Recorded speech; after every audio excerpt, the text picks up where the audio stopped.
महसूल मंत्री एकनाथ खडसे यांनी आपल्या पत्नीच्या नावे पुण्यात खरेदी केलेली जमीन ही एमआयडीसीच्याच मालकीची असल्याचा दावा उद्योगमंत्री सुभाष देसाईंनी केलाय। उद्योगमंत्र्यांच्या या दाव्यामुळे एकनाथ खडसे यांच्या समोरील अडचणी आणखीन वाढल्या। त्यातच अंजली दमानिया यांनी आज खडसेंवरती आणखीन काही आरोप केले। जळगावमध्ये मोठ्या प्रमाणावर बेकायदेशीर जमीन खरेदी, त्याचबरोबर जळगावमध्ये सिंचन घोटाळ्यामध्ये सुद्धा सहभाग, अशा प्रकारचे गंभीर आरोप अंजली दमानियाने केले। या आरोपांवर नंतर आता खडसे यांच्या महसूल मंत्री पदाबाबत प्रश्नचिन्ह निर्माण झालाय।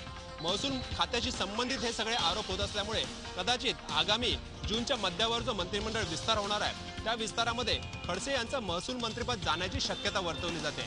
अमित शहा यांच्या वक्तव्यानंतर आपलं मंत्रिपद आणि आपल्यावरील कारवाई वाचवण्यासाठी एकनाथ खडसेंनी मुख्यमंत्र्यांची भेट घेतली, अशी चर्चा सुद्धा राजकीय वर्तुळात सुरू आहे। एकूणच या सगळ्या प्रकरणांमुळे आणि होणाऱ्या आरोपांमुळे एकनाथ खडसेंच्या समोरील अडचणी दिवसेंदिवस वाढतच चालल्या आहेत। भाजपने राज्यसभेसाठी आज आपल्या 2 उमेदवारांची नावं जाहीर केली। याच्यात एक आहेत विनय सहस्त्रबुद्धे तर दुसरे आहेत डॉक्टर विकास महात्मे। विकास महात्मे नागपूरचे असून धनगर समाजाचे नेते आहेत। विकास महात्मेंचे नाव आश्चर्यकारकपणे पुढे आल्याचं बोललं जाते। महाराष्ट्रातील धनगर समाजाची मतं आपल्याकडे वळवण्यासाठी महात्मे यांना उमेदवारी दिल्याचं बोललं जाते। डिसेंबर 2015 मध्ये नागपूरच्या हिवाळी अधिवेशनावर महात्मे यांनी धनगर समाजाचा मोठा मोर्चा नेला होता आणि त्याचवेळी धनगर समाजातील या नेत्याकडे सर्व पक्षाचं लक्ष गेलं होतं, करतात नाराजी व्यक्त करतात आणि त्यामुळेच याच्या पुढे महादेव जानकर यांच्यासारख्याची गरज पडू नये म्हणून पक्षातच धनगर नेतृत्व उभं करण्याचा भाजपचा हा प्रयत्न असल्याचं बोललं जाते। काँग्रेसने पी चिदंबरम यांना राज्यसभेची उमेदवारी दिली। सुशील कुमार शिंदे यांचं नाव या जागेसाठी चर्चेत होतं, मात्र महाराष्ट्रातील उमेदवार न देता बाहेरचा उमेदवार देऊन पक्षश्रेष्ठींनी महाराष्ट्रातील नेत्यांना धक्का दिल्याचं बोललं जाते। भाजपने विनय सहस्त्रबुद्धेंना उमेदवारी देऊन पक्षातील एका कार्यकर्त्याला न्याय दिल्याची चर्चा आहे। एआयबीच्या तन्मय भट्टने विनोदाच्या नावाखाली केलेली थिल्लरबाजी सगळीकडेच टीकेचा विषय बनलेली आहे। चोहो बाजूनी तन्मय भट्टवर टीकेचा भडीमार होतो आहे। त्याचबरोबर अनेक राजकीय पक्षही तन्मय भट्टच्या विरोधात आता रस्त्यावर उतरलेले आहेत। तन्मय भट्टने फक्त माफी मागून चालणार नाही तर तन्मय भट्टला पोलिसांनी अटक करावी अशी भूमिका भाजप, राष्ट्रवादी, शिवसेना आणि मनसे या पक्षांनी घेतलेली आहे। त्यामुळे तन्मय भट्टला अटक होते का याकडेच आता सगळ्यांचं लक्ष लागलेलं आहे। तन्मय भट्टवरती कशा प्रकारची कारवाई करता येईल याबाबत मुंबई पोलिसांनी कायदेशीर सल्ला घेऊनच याबाबत पुढची कारवाई करू असं स्पष्ट केलेलं आहे। मुंबईच्या आर्थर रोड जेलमध्ये पुन्हा एकदा गँगवॉर भडकले। अरमान खान आणि पप्पा नायर या 2 गँगमध्ये जेलमध्ये तुफान हाणामारी झाल्याचं पोलिसांनी सांगितलं। धक्कादायक बाब म्हणजे जेलमध्ये झालेल्या या हाणामारीत धारदार शस्त्रांचा वापर करण्यात आला। त्यामध्ये 6 कैदी जखमी झाले असून 4 जे रुग्णालयात उपचारासाठी भरती करण्यात आले। जेलमध्ये धारदार शस्त्र आली कुठून असा प्रश्न आता पडला आहे। कुख्यात डॉन अबू सालेमवर मुस्तफा डोसाने अशाच प्रकारे जेलमध्ये हल्ला केला होता। सक्का भाऊ पक्का वैरी या उक्तीचा प्रत्यय आज कोल्हापूर जिल्ह्यातल्या पनोरी गावामध्ये पाहायला मिळाला। या गावातील बळवंत घाग या मोठ्या भावानं आपल्या 2 छोट्या भावांना जामिनासाठी मदत केली म्हणून गोळ्या घातलेल्या आहेत। याच्यामध्ये पांडुरंग घाग हा जागीच ठार झालाय तर संभाजी घागा जखमी झालाय। या प्रकरणाची गंभीर दखल घेत कोल्हापूर पोलिसांनी तात्काळ या आरोपीला अटक केलेली आहे। राज्याच्या विविध भागांमधून सोनं लुटणाऱ्या टोळीला रत्नागिरीच्या स्थानिक गुन्हे अन्वेषण विभागानं आज अटक केली आहे। ही टोळी राज्याच्या विविध सोन्यांच्या पेढ्यांमध्ये जाऊन या ठिकाणी सोनं बघण्याच्या बहाण्यानं तिथे असणाऱ्या सोने व्यापाऱ्यांची नजर चुकून तिथला सोनं लुटून पोबारा करायची। राज्याच्या अनेक विभागांमध्ये या टोळी विरोधात अनेक ठिकाणी गुन्हे दाखल आहेत। रत्नागिरीमध्ये अशाच पद्धतीने ही टोळी एका सुवर्ण पेढीमध्ये दुकानामध्ये गेली होती, मात्र तिथे स्थानिक गुन्हे अन्वेषण विभागाची टीम पेट्रोलिंग करत असताना त्यांना या व्यक्तींवर संशय आला आणि त्यांनी या व्यक्तींना ताब्यात घेतलं। यामध्ये 2 महिला आणि 4 पुरुषांचा समावेश असून त्यांच्याकडे सोन्याच्या काही प्रमाणात दागिने आणि काही रोख रक्कमही जप्त करण्यात आली आहे। त्याचबरोबर ही टोळी जी स्कॉर्पिओ गाडी वापरत होती ती गाडीही जप्त करण्यात आली आहे। IPL सट्टा प्रकरणी औरंगाबाद पोलिसांनी एक मोठं रॅकेट उद्ध्वस्त केलं आहे। IPLच्या फायनलवर हा सट्टा लावला जात होता।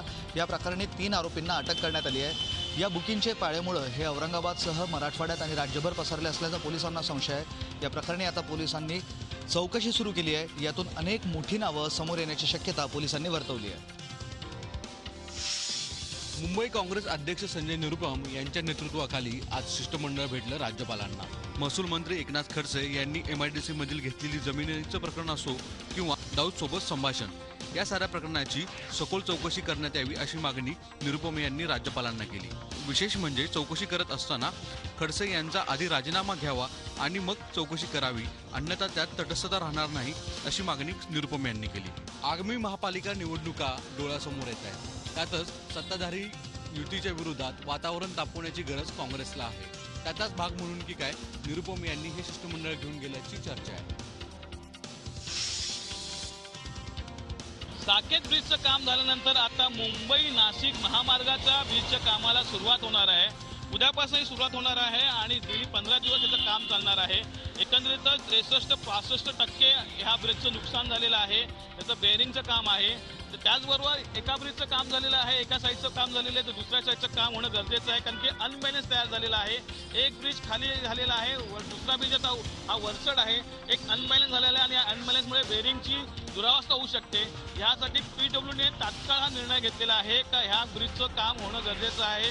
सर्वात महत्त्वाचं म्हणजे मुंबई ते नाशिक हा ब्रिज आहे, त्यामुळे याचा इफेक्ट ठाण्याबरोबर मुंबईलाही होऊ शकतो, मुंबईलाही मोठ्या प्रमाणात वाहतूक कोंडी होऊ शकते। यासाठी तुम्ही पर्यायी मार्ग दिलेले आहेत, त्याचा अवलंब करा। कशळी आहे किंवा मानकोली आहे, अशा मार्गाचा अवलंब करा। वाहतुकीचे नियम जर पाळले आणि पर्यायी मार्ग जर त्यांनी अवलंबला तर नक्कीच ह्यातून त्याची सुटका होऊ शकते।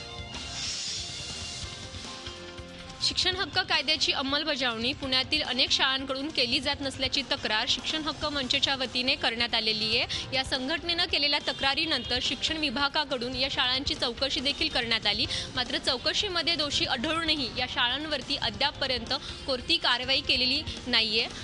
याबद्दल शिक्षण मंत्री विनोद तावडे यांकडे निवेदनही देण्यात आलेले आहे। त्यानुसार पुढील 45 दिवसात या तक्रारींचं निवारण केलं जाईल असं आश्वासन विनोद तावडे यांनी दिलंय। पिंपरी चिंचवड शहरात बेकायदेशीर वाहतुकीला पोलिसांचं समर्थन असल्याचा आरोप करत रिक्षा पंचायतने आज शहरामध्ये मोर्चा काढला। या मोर्चामध्ये मोठ्या प्रमाणात रिक्षा चालक सहभागी झाले होते। पोलिसांनी हप्ते घेऊन या ठिकाणी परवाना नसलेल्या रिक्षा त्याचबरोबर कॅब चालकांना वाहतुकीसाठी खुलं रान ठेवल्याचा आरोप रिक्षा पंचायतीने केलाय। येत्या काळात ही बेकायदेशीर वाहतूक जर थांबली नाही तर आणखी मोठ्या प्रमाणात शहरात आंदोलन उभारू असा इशाराही रिक्षा पंचायतनं दिलाय। पिंपरी चिंचवडचे आयुक्त दिनेश वाघमारे यांनी आज यशवंतराव चव्हाण स्मृती रुग्णालयाला अचानकपणे भेट दिली, पण या भेटी दरम्यान त्यांना कोणतीही आक्षेपार्ह गोष्ट रुग्णालयात आढळली नाही। रुग्णालयाच्या कामकाजामध्ये मोठा गैरव्यवहार असल्याच्या तक्रारीनंतर आयुक्तांनी प्रत्यक्ष भेट देऊन तिथलं कामकाज कसं चालतं हा पाहण्याचा प्रयत्न केला, पण आयुक्त येणार आहेत ही बातमी आधीच लीक झाली आणि YCM मधले सर्व डॉक्टर्स, नर्स आणि कर्मचारी तत्परतेनं कामाला असल्याचंच आढळून दिलं।